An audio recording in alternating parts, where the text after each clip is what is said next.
세계를 움직이는 영향력 있는 인물은 바로 기업가입니다. 그리고 그 많은 위기와 불확실한 상황에도 흔들리지 않고 대한민국의 경제를 이끌어가는 바탕에는 기업이 있지요. 미래에 대한 통찰력, 새로운 것에 과감하게 도전하는 열정, 혁신적이고 창의적인 정신으로 대한민국 경제의 근간이 되고 있는 그 중심에는 투철한 기업가 정신을 가진 기업인이 있습니다. 살아있는 기업인들의 이야기, 삶의 가치축으로 공감과 소통의 장을 만들어가는 강혜인의 인. 안녕하세요. 강혜인의 인 진행을 맡은 강혜인입니다. 새로운 혁신을 꿈꾸는 기업가 정신과 그 의미를 되새기는 소통의 자리. 오늘 첫 번째로 모실 분은요, 평소 제가 가장 많이 존경하고요, 또 저의 롤모델이십니다. 그 어떤 형용사로도 표현되지는 못하지만 많은 달란트를 가지신 분이신데요. 문화예술 분야에서는 이미 가장 많이 활동을 하고 계시는 분이시고요. 오늘은 기업인으로 이 자리 모셨습니다. 선화복지재단 이사장으로 재직 중이신 노금선 이사장님이십니다. 안녕하세요. 네, 안녕하세요. 반갑습니다. 네, 선생님. 네. 오늘 이 자리 흔쾌히 승낙해 주셔서 너무 감사드려요. 그런데 사실 저는 기업인은 아니거든요.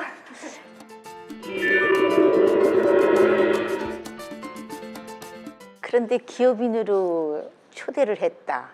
아마 내가 비영리 사회복지를 잘 운영하고 있어서 그걸 또 기업으로 인정해 준 건가 싶어서 K 승낙은 했지만은 조금 이 자리가 제대로 될지 걱정은 됩니다.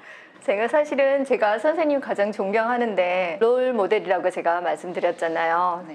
이 방송을 기획을 하면서 어떤 분을 가장 먼저 모실까 그 생각을 했었어요. 가장 먼저 생각나는 그 이름 세 글자가 선생님밖에 안 계시더라고요.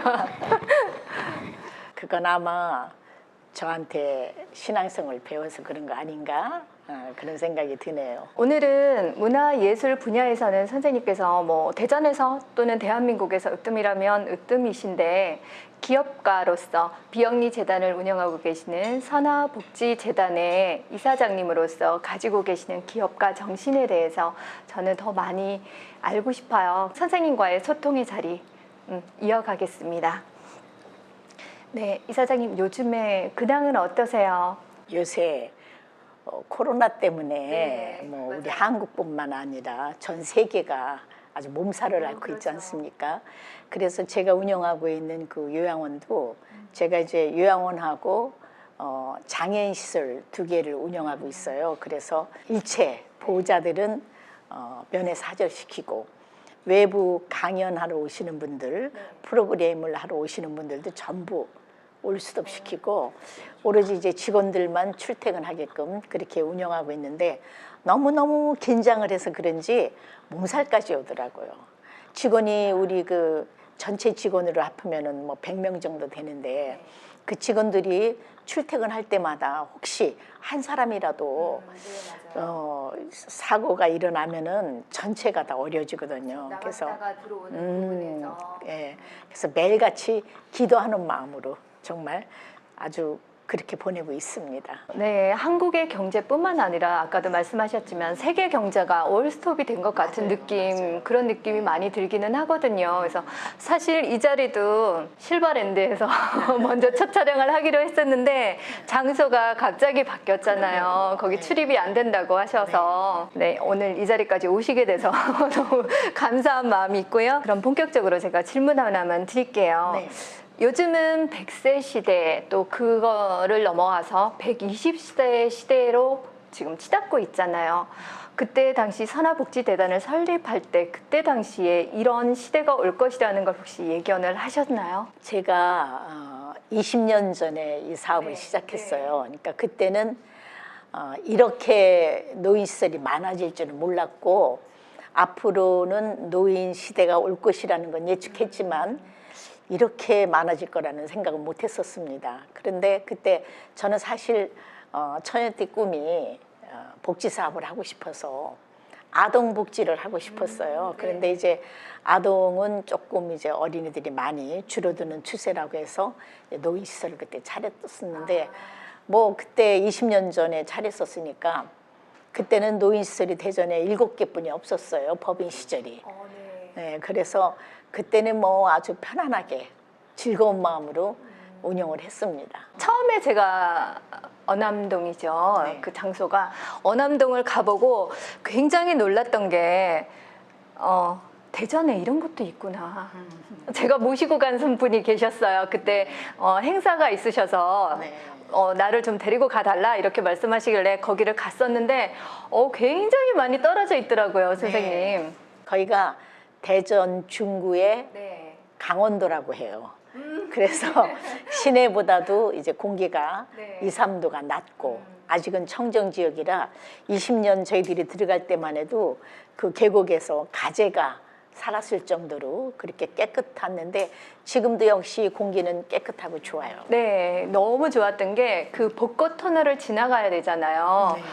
그게 환상적이었습니다. 진짜 저도 신앙송을 하는 사람이지만 정말 그때는 신앙송을 제가 읊으면서 지나갈 수밖에 없는 그런 장소였더라고요. 이제 얼마 안 있으면 4월이 오죠. 그렇죠. 네, 4월 되면은 네. 그 보문산 뒷길이 네. 그 벚꽃 터널로 유명합니다. 그래서 이제 사람들이 많이 오는데 거기서부터 저 산내 나가는 네. 쪽이 쭉 벚꽃이기 때문에 드라이브 하기가 굉장히 좋은 코스예요. 네. 선생님 선화복지재단 운영하시면서 위기는 없으셨어요? 왜 없었겠어요. 20년인데. 근데 이제 예전에 할 때는 이제 노인성 질환을 앓고 계신 분들은 누구나 다 올 수 있었어요. 그런데 이게 워낙 노인 인구가 많아지다 보니까 정부에서 이걸 다 수용할 수가 없어요. 그래서 이제 한 10년 전부터 개인이 시설을 질 수 있도록 허가를 하기 시작했어요. 그래서 지금 예전에는 그게 혐오 시설이라고 해가지고 시내 쪽에서 받아주지도 않았고 그게 왜 혐오 시설로? 그러니까 동네에선 그렇게 인식을 해가지고 안 받아줬는데 그래서 그때 법인에서 만든 노인 시설들은 전부 다 대전시 변두리 쪽에 나가서 있습니다. 근데 요새는 워낙 많아지니까 그냥 모텔이라든가 이런 걸 개조해서 하기도 하고 네, 또 시내에서도 많이 하는데 그러다 보니까 그 당시는 시설이 적고 그러니까 좋은 점이 나쁜 점보다 더 많았어요. 근데 요새는요 이게 노인의 인권 문제도 대두되고 그러면서 보호자들이 그 요구가 니드 사항이 또 굉장히 많아졌어요. 그러다 보니까 어떤 점이 제일 어려웠냐면은 어르신들이 걸어 다니다가 넘어진다든가 했을 때는 그거는 우리가 책임을 질 수 없는데도 불구하고 보호자들은 그것까지도 너희들이 잘못 모셔서 그렇다. 너희들이 책임을 져라. 이거 이런 때 참 곤란해지거든요. 네. 그래서 그런 문제들이 그런 사건들이 많이 일어나고 그리고 이제 예전에는 요양보호사 제도가 아니라 사회복지사 제도를 했었어요. 그래서 사회복지사들이 어르신들을 모셨는데 이게 요양보호 제도로 돌아서면서 민간들에게 이걸 허락하면서 어떤 제도가 생겼냐면은 사회복지사가 아닌 요양보호사가 일을 할 수 있는 제도로 바뀌면서 사회복지사 젊은 학생들은 다 나가고 그 대신 나이 든 요양보호사들이 들어오다 보니까 요양보호사들이 나이가 60이 된 분들도 우리가 쓸 수밖에 없어요. 노인 인구가 많아지면서 제대로 된 케어가 사실상은 좀 힘들어지지 않았나 그런 생각이 좀 들어요. 노인 요양시설 요즘 각종 사회 문제가 많아요.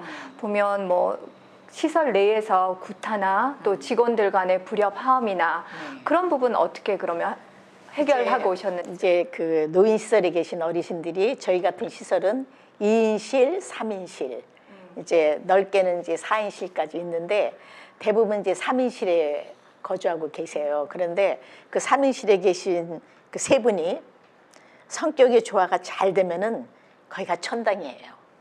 근데 이 성격의 조화가 잘 안 되면은 그게 바로 지옥이에요. 그냥 서로 싸우니까. 근데 이제 기존에 있던 그 방에 펴서 새로 들어오신 어르신이 들어가면은 그 어르신이 성격이 어떤지 잘 모르잖아요. 그래서 한 달간쯤 저희들이 관찰을 합니다.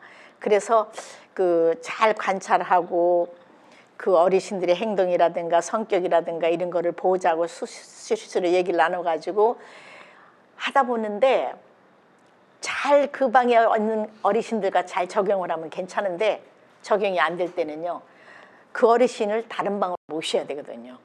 그런데 그 어르신은 내가 왜 이 방에 들어왔는데 다른 방으로 가냐? 나는 못 가겠다. 그러니까 당신들이 가라. 네, 그렇죠. 그러면 기존에 계시던 어르신들은 아, 우리가 먼저 들어왔는데 왜 우리가 왜 가냐? 그렇죠. 네. 그럴 때가 조금 난처하지만 잘 설득해서 새로 오신 어르신을 또 다른 방에 이렇게 모시고, 그런데 대부분 한두 번만 바꾸면은 조화가 잘 돼요. 그런데 그래도 도저히 안 되는 어르신이 계셨어요. 어떻게 해결하셨어요? 그럴 때는 그 어르신 보호자하고 잘 상의를 해가지고 독방을 드렸어요. 독방. 네, 그래서 독방 쓰는 어르신에게는 우리가 뭐 조금 돈을 더 받고 네, 그렇게 그렇겠죠. 쓰셨던 기억도 있습니다. 그러니까 이제 노인이 되면은 아기가 된다고 하잖아요, 선생님. 아기도 되지만 제일 중요한 건 노인은 다 옳아요. 왜냐하면 7, 80평생 살아오면서 그 가치관이 굳었기 때문에 나는 옳게 살았다. 나는 다 옳다. 이런 생각을 하고 있고 또 옳게 살아오셨어요. 그런데 그렇게 옳게 살았기 때문에 남편 뒷바라지 다 하고 자녀들 다 교육시켰지 않았겠습니까? 그런데 문제는 나는 옳지만 너는 틀렸다야. 그러니까 나는 다 옳은데 다른 어르신들은 다 틀렸다고 하니까 이게 조화가 잘 안 되는 거예요. 그래서 나도 옳지만 내가 옳은 것처럼 다른 어르신들 다 옳다는 그 생각을 심어주는 것이 제가 하는 역할입니다. 아, 선생님 그 역할 너무너무 훌륭하게 잘하고 계실 것 같은데요. 잘하고 있어요. 네. 왜냐하면 주로 이제 예화를 많이 들어가면서 네. 그리고 어머니들 한번 할머니들 생각해 보세요. 내 뱃속에서 나온 내 새끼들도 내 맘대로 되는 사람 하나도 없었잖아요. 네. 그런데 어떻게 7, 80평생 다른 환경에서 살다 오신 어르신들이 어떻게 같을 수가 있겠어요. 그러면은 하긴 그려. 그런데 돌아서면 또 잊어버려요. 그래서 끝도 없이 반복 학습을 시켜야 돼요. 아나운서로 데뷔를 하셨잖아요. 네. 너무 멋진 직업이었던 것 같은데. 이제 그때 아나운서는 최고였죠. 네. 지금도 아직 얼굴 이쁘잖아요. 너무 아름다우시죠? 네. 전국 장기 요양기관 이제- 평가에서 그렇죠. 3년 연속 최우수 기관으로 선정이 되셨다고 제가 네. 얼핏 들었습니다. 네, 네. 그 부분에 대해서 한 번만 어떤 이게 평가였는지. 3년마다, 예전에는 2년마다였고 최근에는 3년마다 하는데 2년마다 그 건강보험관리공단에서 나와가지고 이 시설이 운영을 잘하고 있는 데가 평가를 하는데 평가하는 학문이 어마어마하게 많아요. 그래서 그 학문에 다 맞춰서 제대로 해야지 되는데 이게 최우수 시설이 되려면요, 전국에 지금 시설이 한 800개가 넘거든요. 네. 뭐 개인 시설까지 합하면 800개가 뭐예요? 법인 시설만도 5, 600개고 그 외에 개인 시설까지 하면 뭐 몇천 개가 되는데 거기서 이제 10% 안에 들어야 되는 거예요. 10%요? 네. 그러니까 전국에 10% 안에 든다는 게 쉬운 일은 아니거든요. 그때 이제 A등급을 받는데 A등급도 A등급을 그냥 받아서 그냥 최우수가 되는 시설이 있고 A등급 중에서도 좋은 A등급을 받아서 보너스를 받는 시설이 있어요. 보너스 받으셨어요? 네, 그럼요. 저희들은 3번 다 보너스를 뭐 2, 3천만 원씩 받아가지고 대단하세요. 직원들에게 나눠드리고 또 회식 시켜드리고 또 야외로 놀러도 가고 그렇게 해서 직원들이 사기를 북돋아 주고 있습니다. 직원들 복지는 어떤 식으로 해주고 계시는지. 저희들이 이제 직원들이 굉장히 힘들어 하잖아요. 네. 그래서 우선 직원들 복지는 저희들이 근무 조건을 다른 시설도 똑같은 근무 시간은 같지만 저희들은 그 근무 시간을 조금 더 유용하게 활용해서 쉴 때 충분히 쉴 수 있는 기회를 주고 그다음에 그 선생님들이 쉬는 시간에 쉴 수 있는 황토 찜질방을 만들어 놔가지고 찜질방이요? 네, 그 목욕탕 옆에 황토 찜질방을 만들어서 거기서 쉴 수 있게 해놓고 이쪽에 프로그램실이라는 게 있어가지고 거기서 이제 팔이 아픈 분들, 네. 팔목에 하는 찜질기, 또 누워있는 거, 발지압하는 거, 여러 가지 기구를 사다가 점심시간에 선생님들이 쉴 수 있는 공간을 충분히 활용해주고 있습니다. 찜질방이 확 땡기는데요, 선생님. 네. 저희 한번 초대해 주시면 안 네, 될까요? 예, 한번 오세요. 그 완전히 황토로 만들어가지고 너무 좋게 잘 돼 네. 있습니다. 선생님 지금 문화예술 분야에서는 최고시잖아요. 노금선 문화인 최고 하면 아니에요. 저희가 생각하기엔 노금선 문화인 하면 이름 석자만 들어도 누구신지 딱 떠오르는 그런 부분이 있으실 것 그렇게 같아요. 얘기하면 큰일 나요. 그러면은 진짜 프로들이요 욕해요. 뭐 아마추어가 뭐 잘난 척한다고. 근데 이제 제가 가장 자신 있는 건 이제 신앙송. 신앙송은 이제 아나운서 출신이다 보니까 발음이 정확하고 목소리가 이쁘니까 이제 누구든지 한번 신앙송을 들으면은 좋다 이런 느낌을 줘서 제가 신앙송은 내가 잘한다 이런 생각은 하지만 시를 쓴다든가 그림을 그리는 건 아직도 아마추어다는 생각을 하고 있습니다. 그래서 어떻게 하면 이 아마추어를 좀 탈피하고 좀 더 시인으로서 또 문학가로서 전문성을 좀 키울 수 있을까 싶어서 뒤늦게 대학원 박사 과정을 해가지고 작년, 그러니까 재작년이네요 벌써.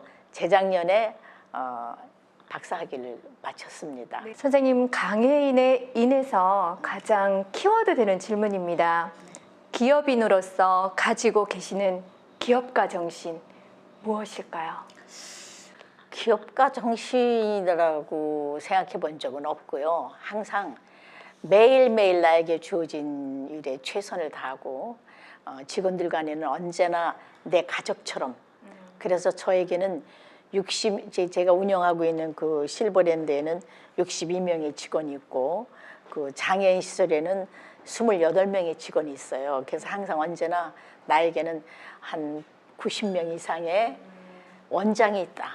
그래서 각 파트에서 자기들이 할 일을 다 잘하고 있기 때문에 나는 내가 맡은 일만 잘하면 된다. 그래서 모든 분들에게 제가 하는 얘기가 여기는 90명의 원장들이 있으니까 다 맡은 곳에서 잘 하실 거라고 믿고 또 믿는 대로 그들에게 힘을 실어줬기 때문에 그런지 제가 그 기업가로서는 아니지만 경영하면서 가장 보람스러웠던 거 이런 게 있다면은 언제나 내가 내 가족 같은 마음으로 매일매일 최선을 다한다 이런 생각을 했는데 이제 중간에 이제 본인들이 무슨 일이 있어서 그만두고 나갔다든가 뭐 또 더 다른 직장에 갔다가 있던 직원들이 있을 때 우리 시설에 자리가 나면은요 다시 들어와요.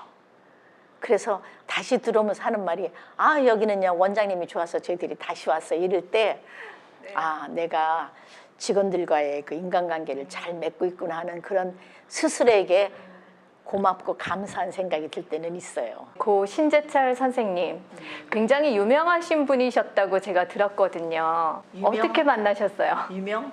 유명했죠. 왜냐하면 제가 그 방송국에 아나운서로 있을 때 출연자로 왔었어요. 그분이 이제 사회적으로 좋은 일을 많이 했어. 그 당시 금융회사를 운영하면서 어려운 이웃을 돕는다든가 뭐 이런 좋은 일을 하는 바람에 좋은 일을 하는 사람으로 방송국에서 3번이나 모셨는데 오실 때마다 어떻게 저하고 방송이 됐어요. 인연이었을까요? 네. 그러다가 우연히 길에서 만나서 차를 한잔 하게 됐고 얘기를 나누다 보니까 그분도 꿈이 복지 사업이고 또 저도 그때 내가 나중에 결혼하면은 고아원이라든가 이런 걸 하면서 복지사업을 하게 됐다는 꿈을 갖고 있었는데 그 꿈이 맞았고 그래서 이제 인연이 돼가지고 결혼을 했는데 결혼하고 나니까 이 사람이 복지 꿈은 접고 정치에 미치더라고요.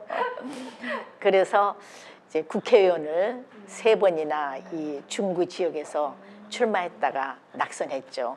그런데 그분이 국회의원으로서 낙선한 것보다는 국회의원을 꿈꾸고 있는 동안에 한 10년 이상을 근로자 합동 결혼식을 시켰는데 왜 결혼식을 못하고 사는 장애인들이나 어려운 사람들을 위해서 2박 3일 신혼여행을 보내주는 거 그거를 처음 면사부터 쓰는 것부터 시작해서 2박 3일 신혼여행 보내는 경비까지 다 들여가지고 선물까지 다 얻어서 주면서 그거를 660쌍을 결혼시켰어요. 12년 동안에. 근데 만약에 그분이 정치가를 꿈꾸지 않고 그냥 일반인으로 그렇게 했다면은 아마 기네스북에 올랐을 거예요. 그런데 정치가니까 그 야망을 갖고 했다. 그래서 그것이 빚을 제대로 못 받는데 그러다 보니까 제가 고생을 많이 했지요. 왜냐하면 이분이 정치에 미쳐 있다 보니까 집에 쌀이 떨어지는지 연탄이 떨어지는지 그거 몰라요.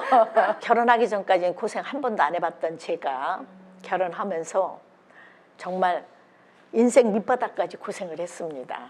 전혀 그렇게 안 보이세요? 안 보이죠. 선생님? 네, 네. 전혀요. 근데 그렇게 고생할 때마다 이것이 내 인생의 최선이다. 그렇게 살았기 때문에 돌이켜보면 후회는 없어요. 왜냐하면 제가 가령 예를 들어서 식당도 해보고 식당을요? 네, 미장원도 해보고 뭐 복덕방도 해보고 뭐 다 했을 때마다 그거를 창피하다고 생각하지 않고 식당을 할 때는 어떻게 하면 내가 이 식당에서 음식을 맛있게 해가지고 손님들을 많이 끌어올 수 있을까. 그리고 이제 뭐 미장원을 할 때는 어떻게 하면 머리를 잘 할 수 있을까. 어떻게 하면 예술처럼 머리를 만질 수 있을까. 또 복덕방을 할 때는 어떻게 하면 싼 땅을 다니면서 골라줄까. 그리고 유치원 선생님을 할 때는 어떻게 하면 아이들에게 잘 재밌게 유익하게 가르쳐 줄 것인가. 뭐 이런 생각들을 하면서 박공예, 동양매도 뭐 이런 거 다 했었어요. 마지막에 제가 웅지출판 세일즈맨으로 들어가가지고 충청남도 전국 총괄 본부장까지 올랐어요. 그때는 한 달에 돈을 2천만 원씩 버는 캐리어 우먼이었습니다. 그때 사람들이 너는 성공했는 여자다. 그러면서 뭐 방송국에 또 뭐 신문사에서 인터뷰하고 그랬는데 그럴 때마다 나는 과연 내가 처녀 때 꿈이 복지사업이었는데 이렇게 돈 벌고 있는 것이 성공한 여자인가? 아니더라고요. 그래서 나이가 쉬운이 돼서야 나 이제 돈 버는 일은 안 해. 내가 처녀 때 꿈꿨던 복지사업을 할 거야. 그러니까 당신도 그렇게 하려면 나랑 살고 안 하려면 이혼하자. 그랬더니 남편이 이제 국회의원 3번 떨어지고 당신도 그래 하자.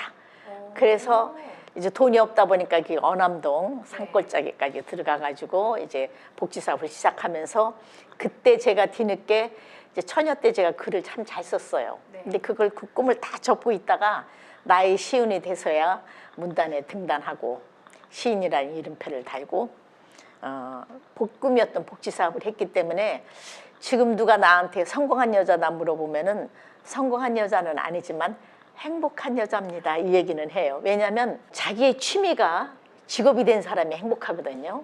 나는 취미가 이제 직업이 됐으니까 행복하고 그러면 성공한 사람은 그 파트의 1인자가 되면 성공하는 건데 아직 1인자는 아니거든요. 그래서 행복한 여자지 성공한 여자는 아니지만 즐겁게 인생을 살고 있습니다. 선생님의 그 즐거움이 다른 사람들한테 전파가 되는 것 같아요. 네, 이 코로나19가 네. 하나도 안 무서울 정도로 그 맞습니다. 행복함을 전파해 주시는 그런 분이신데요. 그러시면 어떤 책에 보니까 아드님께서 그러셨더라고요. 우리 엄마는 밑을 알 수 없는 커다란 바다를 품은 작은 거인이다 이렇게 표현을 하셨던데 네. 자녀분들한테 어머니로서 어떤 어머니신지요? 사실은 어머니 역할은 잘 못했죠. 왜냐하면은 남편이 바깥에서 정치활동 하다 보니까 제가 일선에서 식 문제라든가 이제 경제적인 문제를 다 해결해야 되니까 아이가 어릴 때부터 제가 이제 놓고 직장 생활을 했기 때문에 아이들 생각하면 사실은 가슴이 아파요. 근데 그 아이들이 그래도 잘 자라져가지고 나이가 들고 자기들이 보니까 야, 다른 여자 같으면은 그런 세월을 못 살았을 것 같은데 우리 어머니는 어떻게 그 작은 체구를 가지고 그 산전수전 다 헤쳐가면서 남편의 정치적인 뒷바라지를 그렇게 했을까 그런 생각들을 본인들이 하면서 요즘 그렇잖아요. 조금만 힘들면은 다 뭐 이혼하고 엎어지고 이렇게 하는데 정말 뭐 고생을 많이 했거든요. 한번 정치에 떨어지면 그때만 해도 사돈의 8천까지 망하던 시절에 그 뒷감당을 다 제가 해냈으니까 애들이 볼 때는 엄마가 있었기 때문에 아버지가 정치 활동을 이렇게 오래 할 수 있었지 않는가 이런 생각을 하면서 어느 날 아들이 저한테 편지를 썼더라고요. 그 편지를 보면서 너무너무 제가 감동해서 많이 울었습니다. 그래, 내가 아이들한테도 잘 열심히 살아온 엄마의 역할을 해줬었구나 그런 생각을 하면서 보람을 느꼈습니다. 아름다움의 비결은 무엇입니까? 그런 거 없어요. 부모님이 그냥 예쁘게 만들어 주신 거고 사실 제가 가꿀 새가 없이 바쁘게 살았거든요. 그래서 근데 단 한 가지는 아침 저녁 꼭 세수를 열심히 하는 거. 세수를 하고 영양크림을 바르고 그다음 자지. 아무리 힘들어도 세수 안 하는 법은 없으니까 그것뿐이었고 근데 뭐 그 사실은 뭐 요즘은 제 나이 그래도 보는 것 같은데요. 아니요, 전혀. 선생님, 제가 그때 70이 넘으셨다 그래가지고 정말 너무너무 놀랬거든요. 거짓말이라고 제가 그분한테 계속 그런 얘기를 했더니 그럼 네가 밥 사라 이러시더라고요. 기차를 타고 오는데 옆에 앉은 남자분이 제 나이를 묻더라고요. 그래서 개띠예요 그랬더니 58년 개띠요? 그러더라고요. 그래서 예 그랬지 뭐 거기다가 어떻게 뭐 4학년 개띠라고 할 수도 있고 필요까지는 없잖아요. 그래서 집에 돌아올 때까지 그 남자는 부산 갈 때까지 나를 58년 개띠를 생각하고 있겠구나 하고 즐거워했던 적이 있어요. 너무 감사드리고요. 혹시 2020년 시작하신 지 얼마 안 됐잖아요. 우리 다 같이 시작과 동시에 코로나19가 우리 인생을 완전히 뒤바꿔 놓은 것 같은 느낌이 들긴 하지만 그래도 시작하시면서 다짐이었던 거, 각오하셨던 거, 계획하셨던 거 혹시 있으셨으면 말씀해 주십시오. 아까 저보고 이제 기업가 정신을 갖고 있느냐고 물었잖아요. 근데 그것보다는 저는 제가 운영하고 있는 선화복지재단을 최고로 만들겠다는 생각은 늘 하고 있습니다. 내년에 또 평가예요. 네. 그래서 내년 평가에도 또 최우수 지부를 할 수 있게끔 이제 욕심을 갖고 또 거기에 지금 도전하고 있는 것이 그렇게 하려면 1년 전부터 저희들이 준비를 해야 되거든요. 그래서 그걸 준비하고 있고 개인적으로는 제가 아직 수필가로도 등단을 했는데 수필집이 아직 한 권도 안 나왔어요. 시집만 3권 나오고. 네. 그래서 올해는 수필집을 한 권 낼 계획을 하고 있습니다. 그리고 주님께 약속하기도 성시를 좀 써야 되겠다. 그래서 요새 일주일에 한 편씩 성시를 또 쓰고 있고 그런 계획을 갖고 2020년을 지금 시작을 하는데 이 코로나 때문에 뭐 아직은 벌써 3월이 다 가고 있잖아요. 2020년이 들어왔다라고 얘기를 했는데 벌써 3월이야. 벌써 3월 아무것도 해놓은 거 없이 네. 저는 그런 느낌을 가지고 있거든요. 그래서 우리뿐만 아니라 다 그럴 거예요. 네. 그렇겠죠. 저뿐만 아니라. 네, 오늘 이 자리 함께 해주셔서 너무 감사드리는데 자녀분들한테도 한 말씀 해주셔야지 되지 않을까 싶어서요. 저희 딸아이는 그 남편이 지금 대구 대학교에 그 교수로 있고 그 우리 딸아이는 그 남편 뒷바라지 하느라고 아직은 가정주부로 있습니다. 근데 그 두들이 아주 주님을 잘 믿고 있어요. 그래서 항상 건강한 가정 지키게 해달라고 딸을 위해서 기도하고 있고 우리 아들은 저와 같이 지금 그 장애인 시설을 국장일을 맡고 열심히 하고 있습니다. 그래서 저는 이제 딸 하나 아들 하나인데 두 아이들이 그동안 자라줬던 것처럼 앞으로도 잘 자라주기를 그리고 이제 아들한테 거는 기대가 제가 좀 큽니다. 왜냐하면 대학 나오자마자 복지사업을 시작했으니까 아버지 뒤를 이어서 이제 복지사업에 큰 뜻을 갖고 잘 운영해 주길 바라는 그런 기대를 아들한테 걸고 있습니다. 그리고 항상 마음속으로 언제나 사랑하는 마음을 갖고 있어요. 가장 소중한 건 그래도 가족이거든요. 우리 아이들이 다 잘 되기를 믿고 항상 감사하고 있습니다.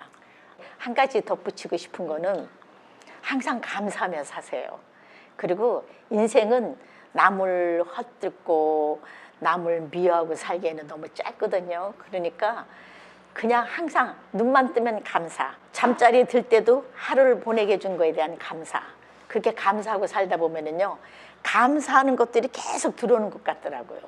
그래서 이게 좋은 말을 하고 긍정적인 말을 하고 감사한 말을 하면은 계속 감사가 들어와가지고 감사가 쌓이는 것 같아요. 근데 불평하고 불만하면은 계속 불평 불만이 쌓여서 계속 그런 것들이 또 오고 그래서 이 방송을 시청하시는 분들이 계시다면은 어떤 조건 없이 날마다 감사하는 거 그걸 가지시고 짧은 인생 즐거운 마음으로 사셨으면 좋겠다는 그런 마음을 드리고 싶습니다. 지금 갑자기 생각이 났어요, 선생님. 신앙송 짧게 하나만 들려주세요. 이동진의 시를 할게요. 네. 이동진 시인은 그 외교관인데 좋은 시를 참 많이 쓰셨습니다. 이동진 시인의 삶이라는 시가 있는데 잠깐 간단하게 해드릴게요. 우리는 이렇게 기쁘게 살아야 한다. 눈빛이 마주치면 푸른 별빛이 되고 손을 맞잡으면 따뜻한 손난로가 되고 두 팔을 힘주었게 안으면 뜨겁게 감동하는 우리는 서로에게 기쁨이 되어 살아야 한다. 얼마나 길게 살 것이라고 잠시나마 눈을 흘기며 살 수 있나? 얼마나 함께 있을 것이라고 아픈 것을 건드리며 살 거나? 우리는 기쁘게 살아야 한다. 나 때문에 당신이, 당신 때문에 내가 사랑을 회복하며 그렇게 기쁘게 살아야 한다. 여러분 기쁘게 사세요. 아, 역시 이렇게 즉흥적으로도 신앙송이 술술 나오시잖아요. 너무 감사드립니다. 외람냈습니다, 선생님. 죄송합니다. 네, 오늘 이사장님과 오늘 함께 해주셔서 감사드리고요. 건강한 경자년이 되셨으면 좋겠습니다. 네, 고맙습니다, 이사장님. 네, 감사합니다. 네, 지금까지 선화복지재단 노금선 이사장님과 함께한 강혜인의 인이었습니다. 함께 해주신 여러분 감사드립니다. 네, 강혜인의 인 두 번째 시간에는요, 농업회사 법인 주식회사 신정푸드 시스템의 이태영 대표님과 함께 하겠습니다. 두 번째 시간도 많이 기대해 주시고요. 고맙습니다.